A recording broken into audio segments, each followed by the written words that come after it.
오늘 말씀 읽겠습니다. 그 후에 예수께서 디베랴의 갈릴리 바다 건너편으로 가시매 큰 무리가 따르니 이는 병자들에게 행하시는 표적을 보았음이로라. 예수께서 산에 오르사 제자들과 함께 거기 앉으시니 마침 유대인의 명절인 유월절이 가까운지라.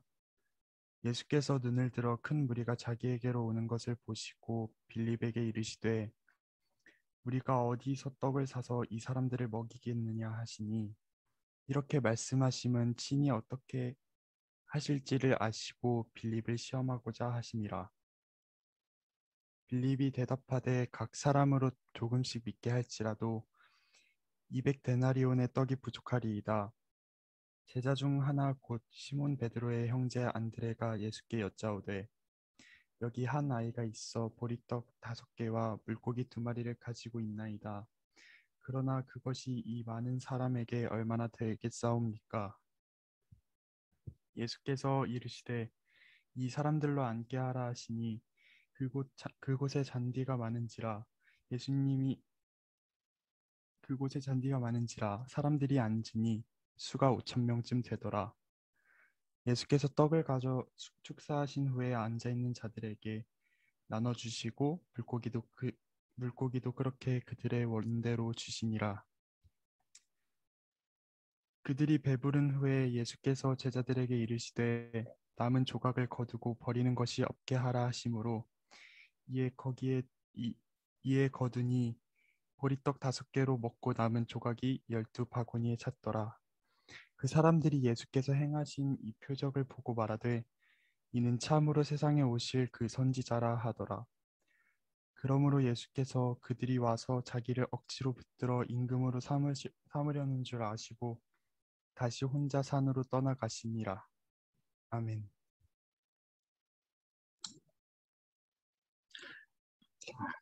샬롬. 하나님의 평강이 이 시간 여러분과 함께 하시길 바랍니다. 말씀은 참으로 신기합니다. 여느 인문학 책과 다를 바 없어 보이지만 말씀은 인문학 책 100권을 읽어도 얻을 수 없는 자신감과 용기를 주고 자발적 희생을 가능하게 하며 부패한 인간을 깨끗하게 하는 변화를 줍니다. 우리는 오병이어 기적을 잘 알고 있습니다. 한 아이가 갖고 있던 물고기 2마리와 보리떡 5개로 예수님이 5,000명의 군중을 먹이신 사건이지요. 사건의 발단은 이렇습니다. 예수님이 유대인의 명절에 예루살렘에서 38년 된 안진뱅이를 고쳐주시고 고향으로 와서 하나님의 나라를 전파하십니다. 그 후 많은 사람들이 예수님을 따릅니다. 요한복음은 예수님이 병자들을 고쳐주시는 표적을 보고 사람들이 그분을 따랐다고 합니다. 그러나 마가복음은 예수님이 직접 고쳐주신 것뿐만 아니라 제자들에게 권능을 주시고 갈릴리 여기저기로 보내 귀신 들린 자들과 병자들을 고치는 기적을 행했다고 전합니다. 이 일로 제자들은 깜짝 놀랍니다.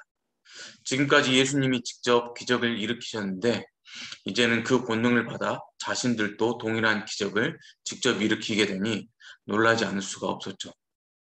제자들은 마을에서 경험한 기적과 가르친 바를 예수님께 보고합니다. 그때 수많은 사람들이 주변으로 몰려들었습니다. 그러자 예수님은 제자들에게 한적한 곳에 가서 쉬라고 말씀하십니다. 그리고 함께 배를 타고 이동합니다. 예수님은 걷거나 뛰어가면 무리를 떼어낼 수 없다고 생각해서 배를 타기로 하신 듯합니다. 그러나 예수님의 일행의 형편은 나아지지 않았습니다. 모든 고을 사람들이 뛰쳐나와 배의 행선지를 짐작해서 배가 도착하기도 전에 먼저 그곳에 가서 예수님을 기다리고 있었기 때문입니다.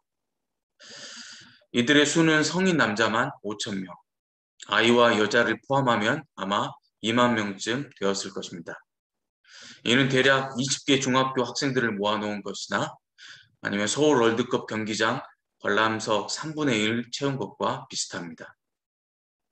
예수님은 그들이 목자 없이 헤매는 양 같다고 느끼셔서 피곤함을 뒤로 물리고 그들의 목마름에 답하기 위해 여러 말씀을 가르치기 시작하셨습니다. 그런데 예수님의 설교가 길어졌습니다. 아마 서너 시간을 넘기지 않았나 싶고 저녁때쯤이 가까워졌겠죠. 이들을 집으로 돌려보내야 할 때가 되었습니다. 이들과 하룻밤을 지낼 수도 없고 식사를 할 수도 없으니까요. 그런데 이때 제자들이 예수님께 요청합니다. 이곳은 빈들이여 날도 저물어 가니 무리를 보내어 두루 촌과 마을로 가서 무엇을 사 먹게 하옵소서. 그러자 주님이 황당한 말씀을 하십니다. 너희가 먹을 것을 주라. 요한복음을 보면 예수님이 빌립에게 우리가 어디서 떡을 사서 이 사람들을 먹이겠나이까고 말씀하시지만 마가복음을 보면 제자들 전부가 예수님의 말씀을 들은 것 같습니다. 그들 모두 참으로 황당했을 듯합니다. 요한복음은 예수님이 제자들에게 이렇게 요구하신 이유를 설명합니다. 제자들이 실제로 식사 문제를 해결할 수 있다고 기대하신 게 아니라 친히 어떻게 하실지를 아시고 빌립을 시험하고자 하심이라고 말이지요. 주님은 저녁 식사 문제를 직접 해결하기로 결정하신 것입니다. 사실 이것은 예수님의 삶 전체를 볼 때 아주 이례적 결정이었습니다. 왜냐하면 이후에 딱 한 번을 제외하고 수천 명을 먹이시는 일을 이처럼 반복하지는 않기 때문입니다. 예수님은 왜 이례적으로 이런 역사를 일으키셨을까요? 예수님이 가난한 민중을 불쌍히 여기셨기 때문이라 추측할 수 있습니다. 그렇다면 이후에도 가난한 사람들을 수없이 만나셨으므로 이 기적을 반복하셨어야 했습니다. 하지만 예수님은 이후에 사람들이 목자 없는 양 같다고 여기셔서 하나님 나라에 대한 말씀을 전하셨지 먹이는 일을 하시지는 않으셨습니다. 그런데 왜 이날 이 저녁만큼은 사람들에게 식사 대접을 하신 걸까요? 궁금증을 그대로 품고 다시 그때의 풍경을 살펴보도록 하겠습니다.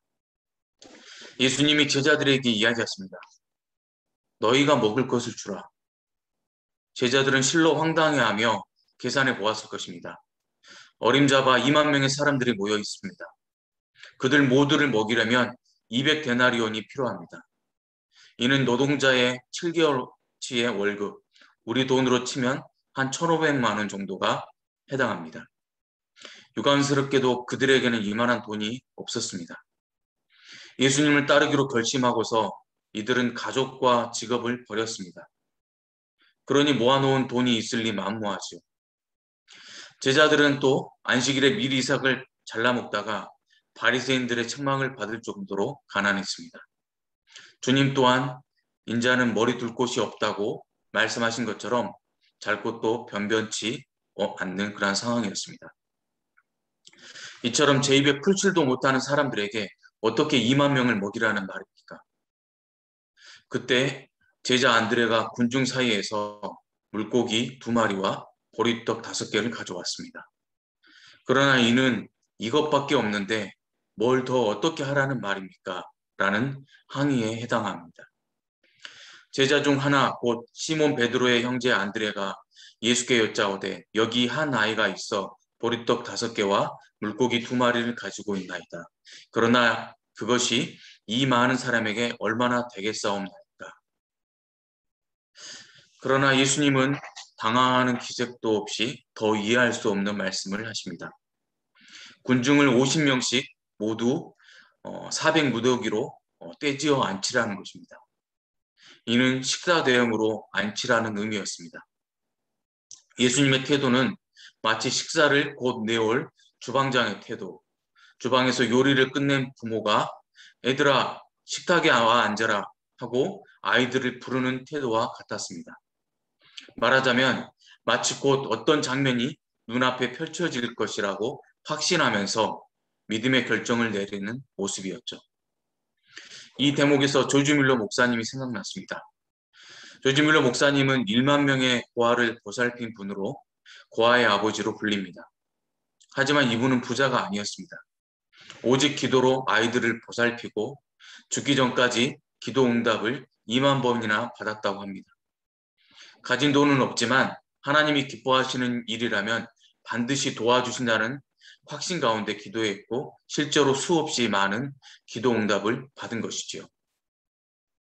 그분의 일생을 다룬 어느 책에서 본 장면을 지금도 기억합니다. 어느 날 아이들에게 먹일 음식이 다 떨어지자 보아원 총무가 물려 목사님에게 묻습니다. 목사님, 먹을 것이 다 떨어져서 내일 아침이면 식사를 할 수가 없습니다. 돈도 없습니다. 목사님은 대답합니다. 걱정하지 마십시오. 다음날 아침 총무가 재차 이야기합니다. 목사님 어떻게 해야 할까요? 조지 밀러 목사님은 화를 내며 말합니다. 아이들을 식탁에 앉게 하시오. 그리고 포크를 내놓으시오. 총무는 당황했지만 지시대로 따를 수밖에 없었습니다.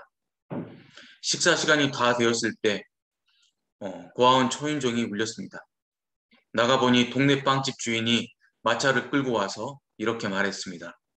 목사님, 오늘 아침에 구운 빵이 조금 타서 시장에 팔 수 없는 상태가 되어 고민하는데 갑자기 마음속에 뮬러 목사님 고아원에 갖다 주라는 소리가 들려서 빵을 가지고 왔습니다.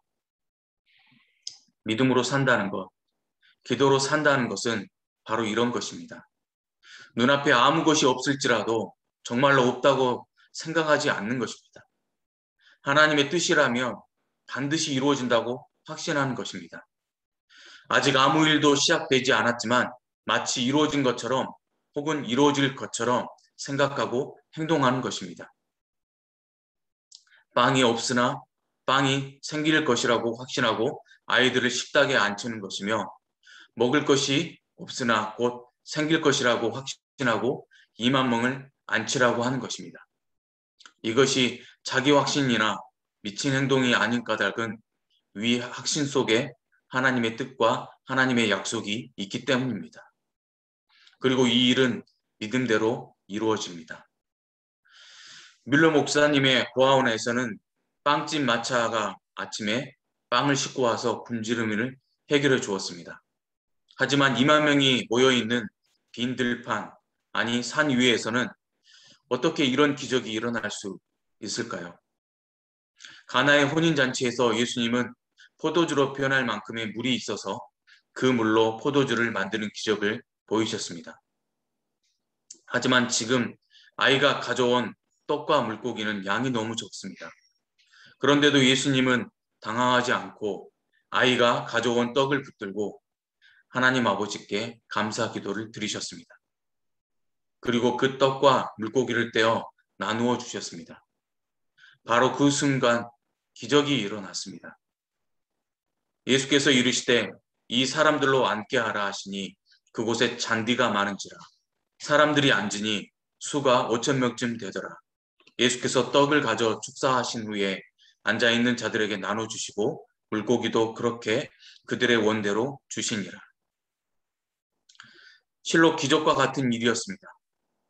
모든 사람이 배부르게 먹고 남은 것을 모으니 12바구니에 찼습니다. 도대체 어떤 기적이 일어난 걸까요? 성경이 자세히 설명하지 않으니 알 길이 없습니다만 일반적으로 두 해석이 있습니다.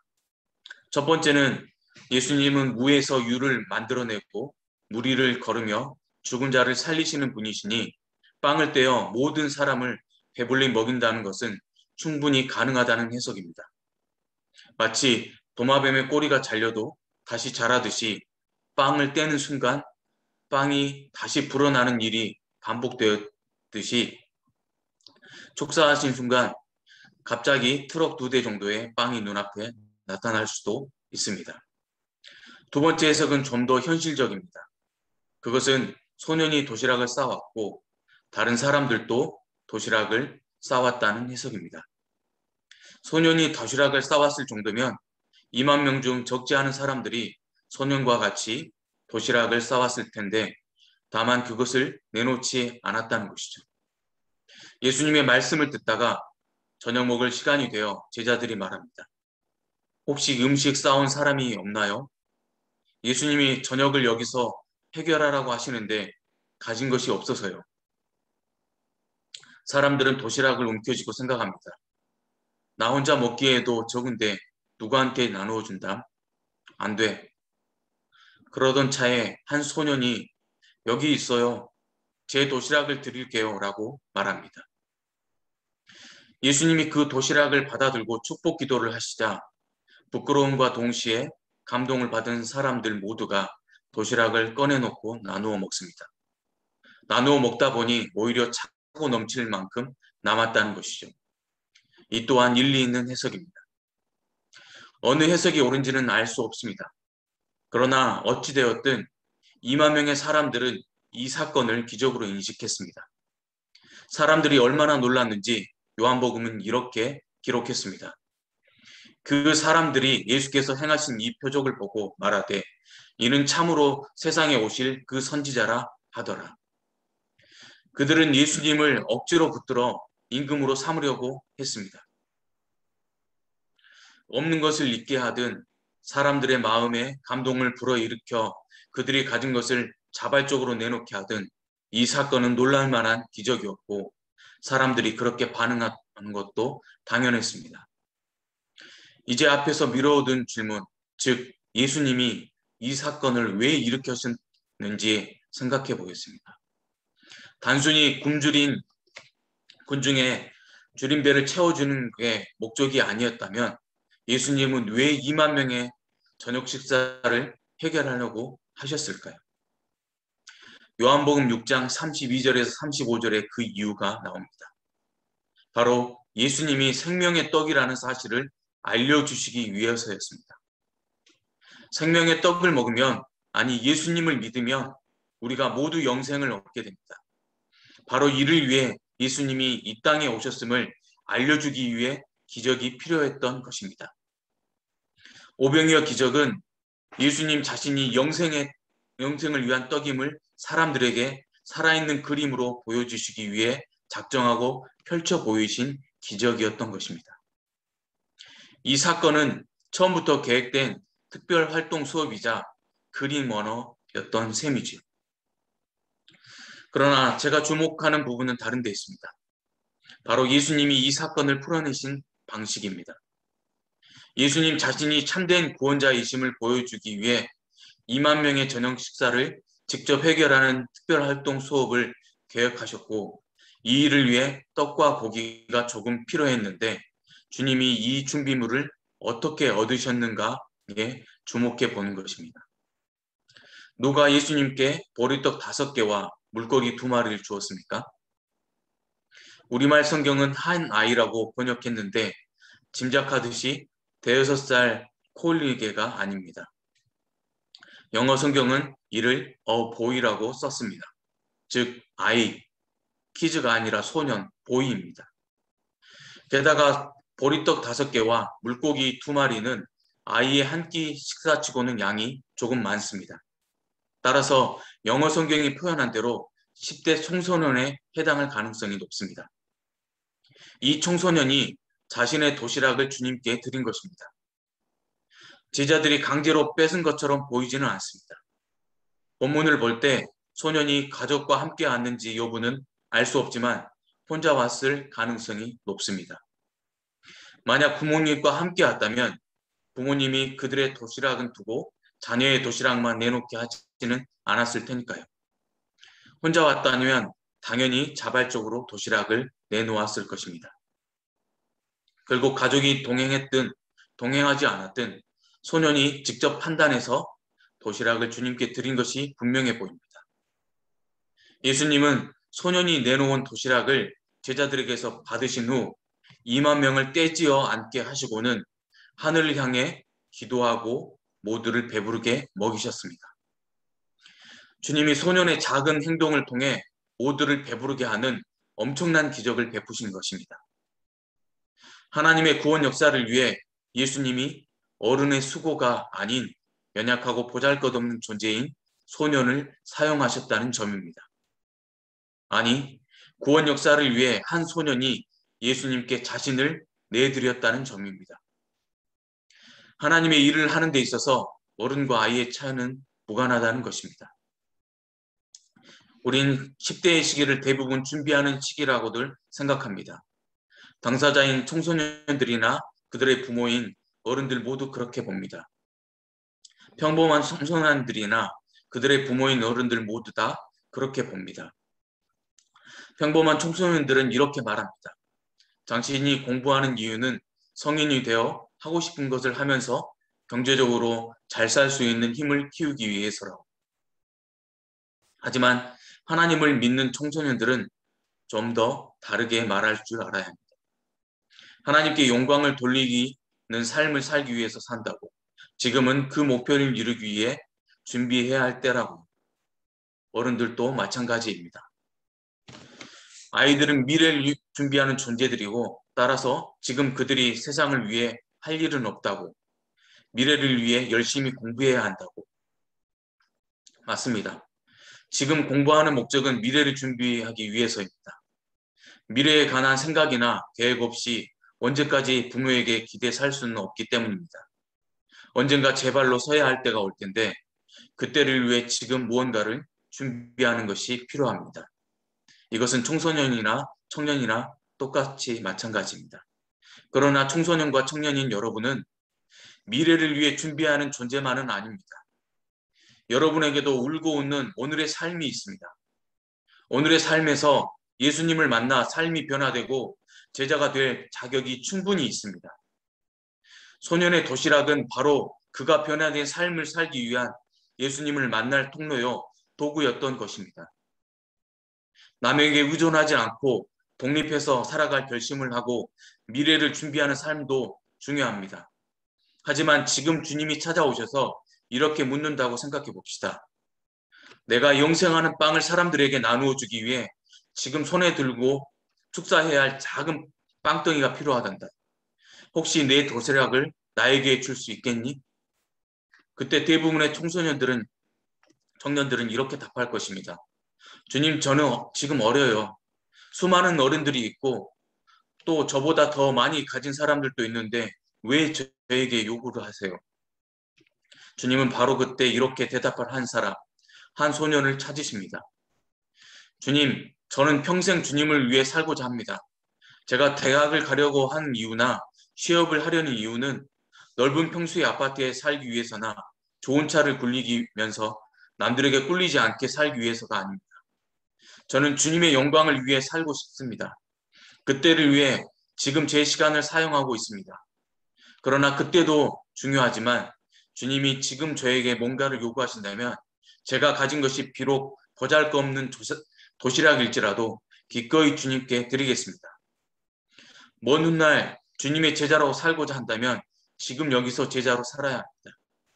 아니, 어린 시절에 주님께 헌신하는 사람들이 나중에 자신의 모든 것도 드리는 용감한 어린이 될 수 있습니다. 어린이 되어 돈을 벌어서 이웃에게 베풀고 살고 싶다면 중학교, 고등학교, 대학교 다니는 지금 가진 게 적은 돈으로도 고통받는 이웃을 위해 쓸 수 있어야 합니다.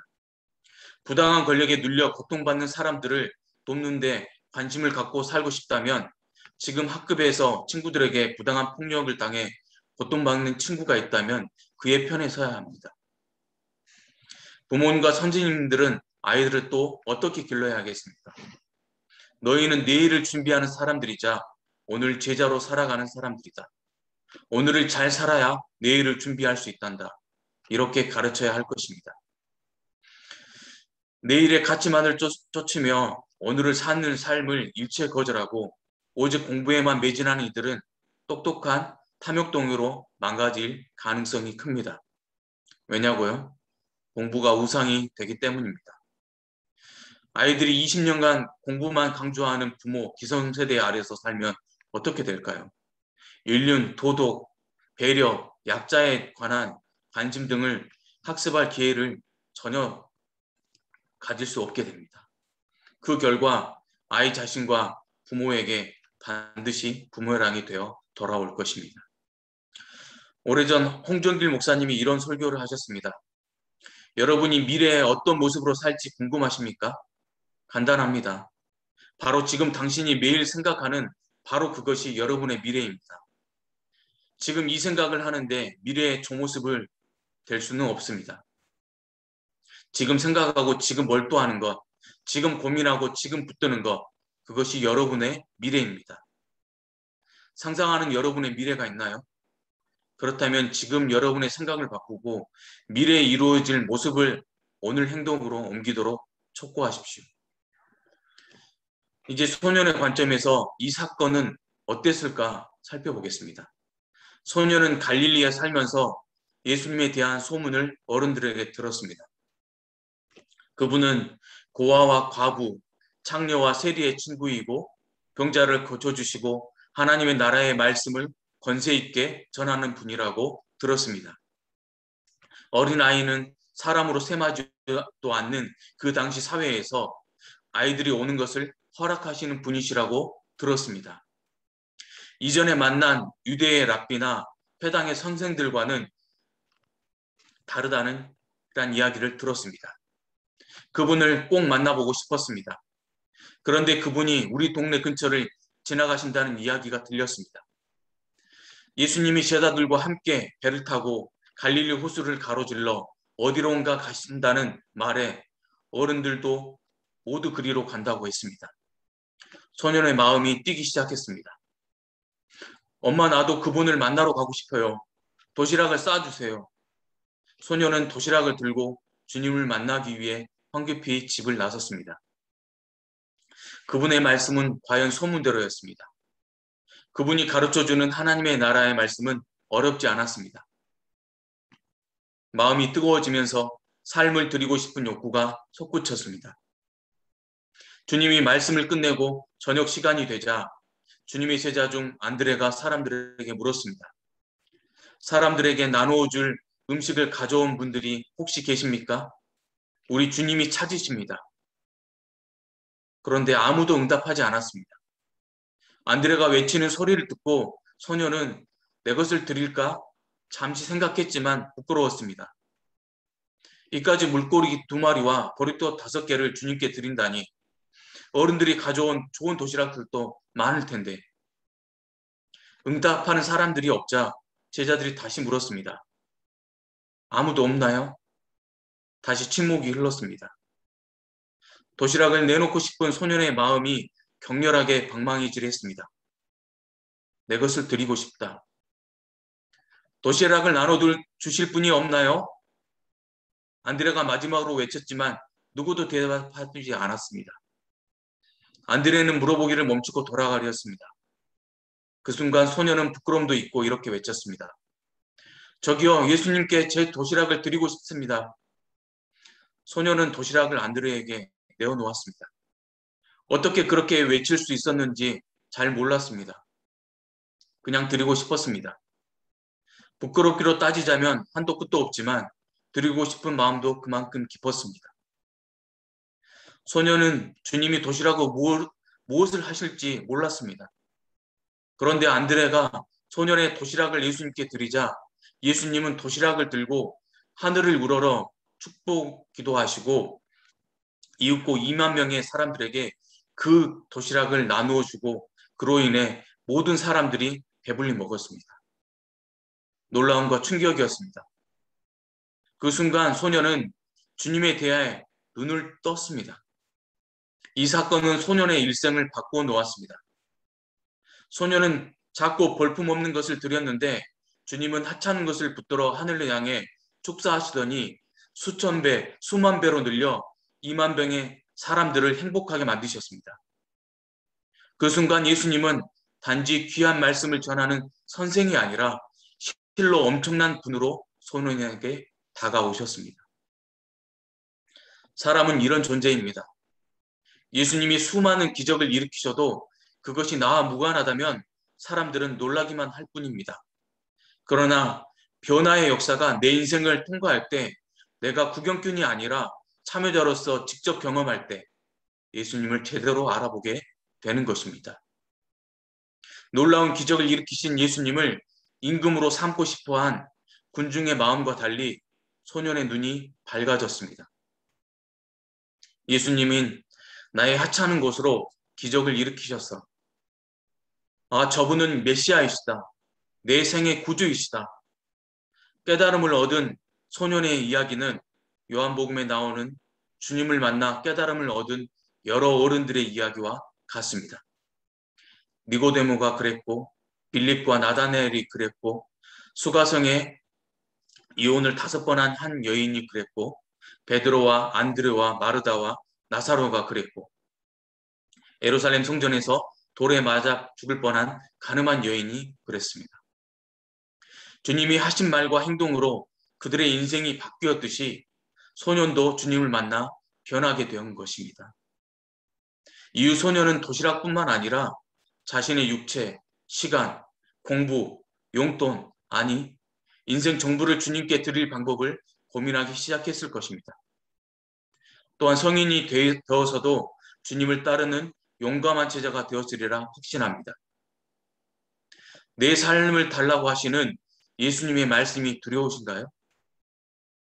소년의 가슴에 심긴 진리의 말씀으로 그의 내면에 불이 일었고 소년은 도시락을 드린 것이 전혀 아깝지 않았을 것입니다.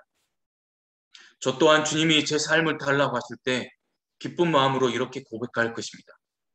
주님, 그렇게 하십시오. 당신께 제 것을 드리는 일은 늘 기쁘고 영광스럽습니다. 이런 고백을 어찌 저만 할 수 있겠습니까? 무릇 자기 인생을 주님께 드림으로써 세상이 변화되고 그 변화로 말미암아 온 세상이 밝아지는 것을 경험한 이들이라면 모두 기쁘고 설렐 것입니다. 그러므로 오늘 제 자신과 또 여러분께 다시 묻고자 합니다. 영생의 떡이 되시는 주님을 위해 오늘 내놓아야 할 우리의 도시락은 무엇입니까? 기도드리겠습니다. 사랑과 은혜가 풍성하신 하나님 아버지, 한 소년이 보잘것없는 보리떡 5개와 물고기 2마리를 드렸을 때 예수님은 그것을 통해 하나님 나라의 놀라운 영광을 보이셨습니다. 이렇게 놀라운 일도 그저 되는 것이 아니라 소년이 헌신하고자 하는 아름다운 마음이 있기에 가능했습니다. 오늘 우리의 삶도 이와 마찬가지임을 알게 하옵소서. 내일이 아니라 오늘에 살고 나중에 어른이 돼서 좀 더 안정된 후에 무언가를 하겠다는 것이 아니라 지금 여기서 주님의 부르심이 있다면 그 앞에 순종할 줄 아는 믿음과 용기를 갖도록 하옵소서.